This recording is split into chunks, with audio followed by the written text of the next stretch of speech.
अस्सलाम वालेकुम नाज़रीन, हम चैप्टर नंबर 14 रिप्रोडक्शन के साथ आपकी खिदमत में हाज़िर हैं। ये हम 10th क्लास की तमाम बुक को कवर कर रहे हैं चैप्टर वाइज़। सो अगर आपने अभी तक हमें ज्वाइन नहीं किया तो हमें जल्दी से ज्वाइन कर लीजिए ताकि एग्ज़ाम से पहले पहले आपकी प्रिपरेशन अच्छे से हो सके। हम इस चैप्टर के मुतालिक आपको देंगे कंप्लीट गेस कि कहाँ से आपने शॉर्ट क्वेश्चन प्रिपेयर करने हैं, कहाँ से डिटेल क्वेश्चन आ सकता है, कौन सा आप स्किप कर सकते हैं और कौन सा आपने बिल्कुल स्किप नहीं करना है। सो बिल्कुल भी टाइम वेस्ट किए बगैर जल्दी से हमारे चैनल के साथ जुड़ जाइए, कर लीजिए इसको सब्सक्राइब और कर दीजिए इस वीडियो को भी लाइक और अपने फेलोज के साथ इसको कर लें शेयर।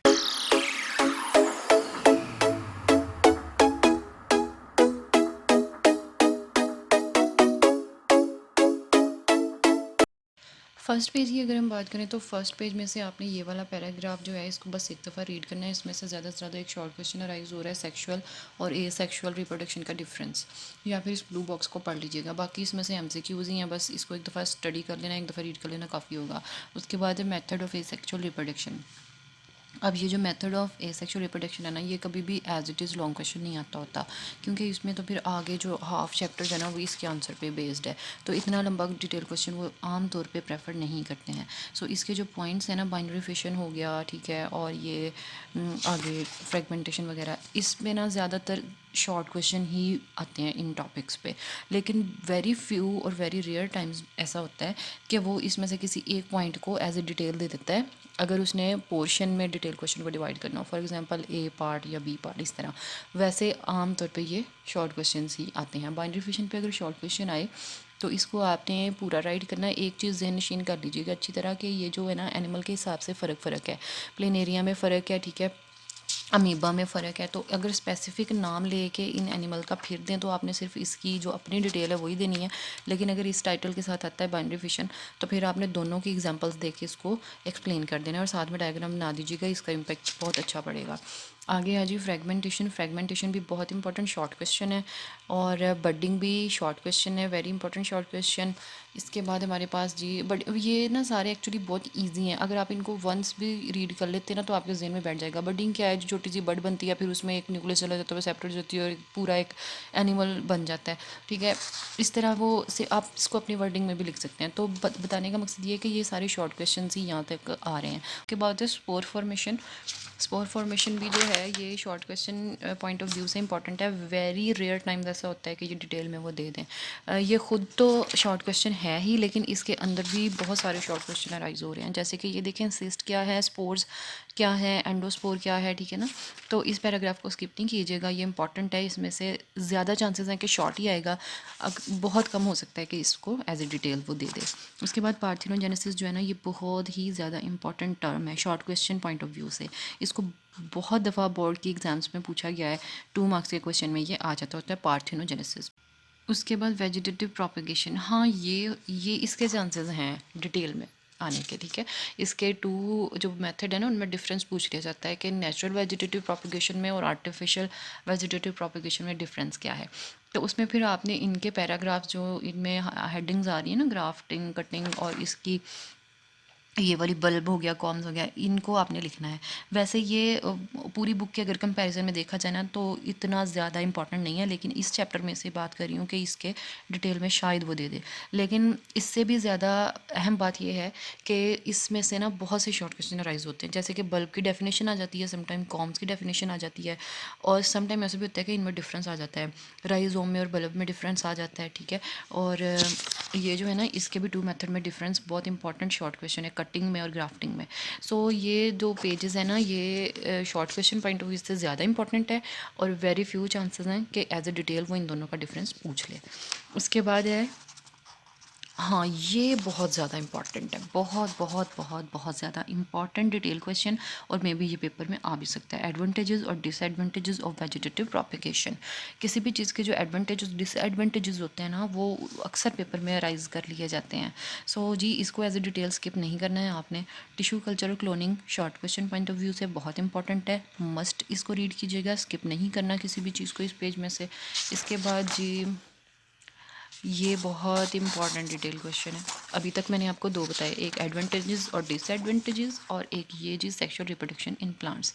इसमें आपने इसको भी ड्रा करना है, ठीक है। और sexual reproduction in flowering plants ये भी इसमें आएगा। और इसका ये दोनों पेजेस ना एज ए डिटेल बहुत बहुत बहुत बहुत वर्थफुल हैं। अगर आप एज ए डिटेल लर्न कर लेते हैं तो शॉर्ट क्वेश्चंस तो आपके ऑटोमेटिकली सॉल्व हो जाएंगे, और वो भी बहुत इंपॉर्टेंट शॉर्ट क्वेश्चन, जैसे कि अल्टरनेशन ऑफ जनरेशन क्या है, ठीक है, शॉर्ट इसमें से आ सकता है। ये इसमें तो बहुत सारे शॉर्ट क्वेश्चन अराइज हो रहे हैं। करोला में, सेपल में क्या डिफरेंस है, कैलेक्स में, ठीक है, और पोलन सैक क्या होती है, ट्यूब न्यूक्लियस क्या होता है।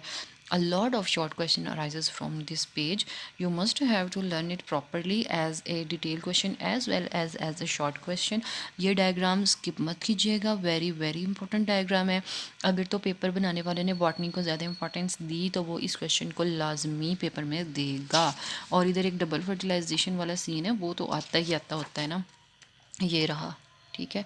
ये बेसिकली इसी में है डबल फर्टिलाइजेशन। डबल फर्टिलाइजेशन कहते ही फ्लावरिंग प्लांट की फर्टिलाइजेशन को है। सो उसका जिक्र आपने इसमें लाजमी करना है। और अगर आप इस लाइफ साइकिल को ड्रा करते हैं तो टॉपर आप हैं, यकीन करें।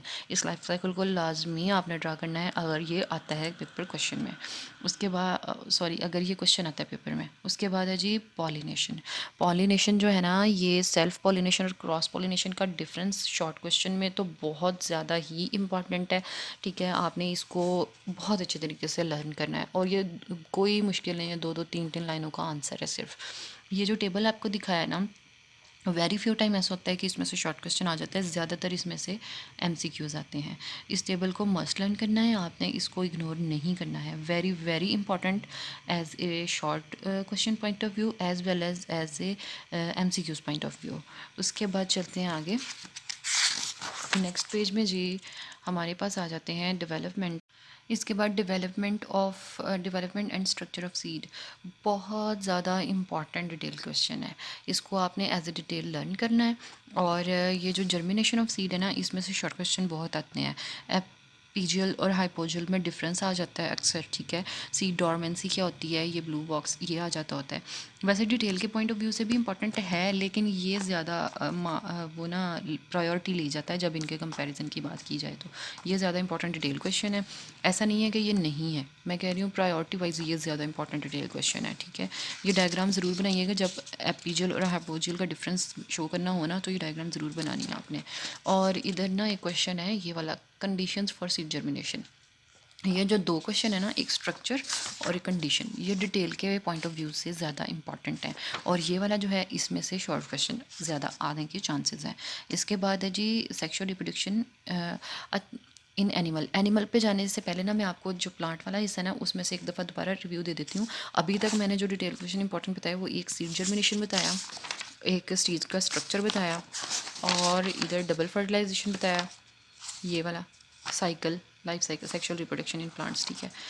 बस अभी तक मैंने आप, और ये एडवांटेजेस और डिसएडवांटेजेस बताए हैं। ये अभी तक डिटेल क्वेश्चन इंपॉर्टेंट है, बाकी सारा short question point of view से इंपॉर्टेंट है। अब चलते हैं हम एनिमल वाली साइड्स पे, ठीक है जी। एनिमल साइड की अगर हम बात करें तो फॉर्मेशन ऑफ गैमीट, जिसको गैमेटोजेनेसिस कहते हैं, इंपॉर्टेंट डिटेल क्वेश्चन है। इसमें ये जो oogenesis और spermatogenesis है ना, इसमें अक्सर डिफरेंस भी आ जाता होता है। और ये साथ में डायग्राम बनाना मस्त भूलिएगा अगर ये डिटेल में आता है, वैसे ये इंपॉर्टेंट है detail question point of view से मैं बात कर रही हूँ। इसके बाद फर्टिलाइजेशन है। फर्टिलाइजेशन ज़्यादातर इसमें से शॉर्ट क्वेश्चन आते हैं, एक्सटर्नल और इंटरनल का डिफरेंस आता होता है, ठीक है। और रिप्रोडक्शन इन रैबिट, ये कम ही इम्पॉर्टेंट, इसके बारे में कम ही क्वेश्चन किया जाता है। ये बेसिकली एफएससी में ज़्यादा इसको राइज किया जाता है, लेकिन ये नहीं है कि आपने ये करना नहीं, क्योंकि इसमें से शॉर्ट क्वेश्चन बहुत से राइज हो रहे हैं, ठीक है। फीमेल रिप्रोडक्टिव सिस्टम है, ठीक है, ये इंपॉर्टेंट है, quite important rather than the male reproductive system as a detail question. तो इसको भी डायग्राम लाजमी बनाइएगा अगर ये पेपर में एज ए डिटेल क्वेश्चन आता है तो। उसके बाद है fertilisation and development in rabbit, ये बस short question point of view से याद कर लें। Growth in human population and its consequences, ये अक्सर आ जाता है वैसे डिटेल पे। अगर जो उसने थक्का सा पेपर बनाना हुआ ना, तो उसने ये क्वेश्चन दे देना है। तो इसमें यही है कि पॉपुलेशन पे कंट्रोल किया जाए, ठीक है। तो इसको एक दफ़ा भी पढ़ लेंगे तो आप इजीली राइट कर सकते हैं, ऐसा कोई मसला नहीं है। एड्स जो है इसको भी शॉर्ट क्वेश्चन में ही ज़्यादातर पूछा जाता है। शॉर्ट क्वेश्चन पे इस पे डिटेल वो शॉर्ट क्वेश्चन में इस पे नोट राइट करने के लिए आ जाता है। तो इससे मतलब जितनी इन्फॉर्मेशन आपको है आपने उसको राइट कर देना है। इसके बाद हमारे पास आता है role of national control programme, AIDS control programme. तो इसमें गवर्नमेंट ने कौन कौन से एक्शन लिए हैं, लीस्ट इंपॉर्टेंट है लेकिन एक दफ़ा पढ़ लीजिएगा क्योंकि कोई भी चीज़ आपने छोड़नी नहीं है। एमसीक्यूज़ ही आ सकते हैं, अगर कुछ और ना आया तो शॉर्ट क्वेश्चन भी आ सकते हैं। सो जी अभी तक मैंने आपको बताया मेल वाले पोर्शन में, अभी तक जो मैंने आपको डिटेल क्वेश्चन इंपॉर्टेंट बताया वो एक तो गेमेटोजेनेसिस बताया है, एक मेल फीमेल का रिप्रोडक्टिव सिस्टम बताया है, बस। बाकी जो है ना वो लीस्ट इंपॉर्टेंट कह सकते हैं, ये नहीं कह सकते कि वो इंपॉर्टेंट नहीं है। तो बाकी में से जो एमसीक्यूज़ और शॉर्ट क्वेश्चन ही हैं इसको आप अच्छी तरीके से कर लीजिएगा। ये था जी हमारा पूरे इस 14 चैप्टर का रिव्यू। उम्मीद है आप लोगों को बहुत सारी हेल्प मिल चुकी होगी। अगले चैप्टर पे हम वेरी सून बात करेंगे, मुकम्मल रिव्यू देंगे। इसके लिए आपको हमारे चैनल से जुड़े रहना होगा। सो जी मिलते हैं अपनी अगली एक्साइटिंग सी एपिसोड में, तब तक के लिए खुदा हाफिज़। होप सो आपको हमारी ये इन्फॉर्मेटिव वीडियो बहुत पसंद आई होगी। वीडियो अच्छी लगे तो लाइक करना मत भूलिए, और अगर आप इसी तरह अच्छी अच्छी वीडियोस से मुस्तफ़ीद होना चाहते हैं तो सब्सक्राइब कीजिए। Stay tuned for the latest updates. Thank you.